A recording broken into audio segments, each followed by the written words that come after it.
salaamaaleykum mbokki Sénégal ni ngeen ko xàmmee ci bopp réew mi jubbanti lañ fi woote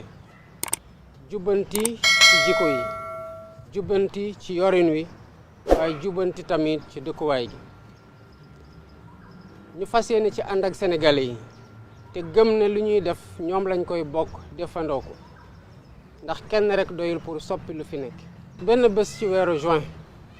fas yéene nañoo am ci biir Sénégal set setal bu mag a mag liñ ciy waajal mooy taw yii di ñëw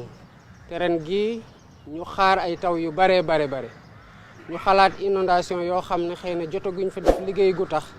ñu mën ko fànq ñu bëgg a def liggéey boobu ànd ci ak yéen man mii dinaa ci génn keneen dina ci génn ak gouvernement bi yépp ñu jël suñu pelle jël suñuy bale jël suñuy râteau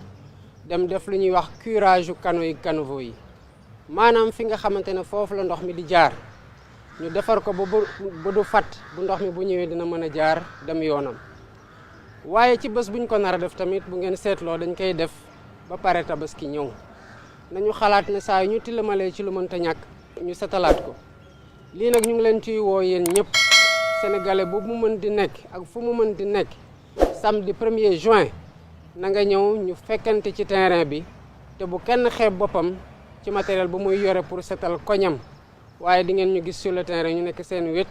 ba xool ñun ak yéen kan moo ëpp njàmbaarteef ci li nga xamante ne woo nañu leen ci asalaamaaleykum wa rahmatullah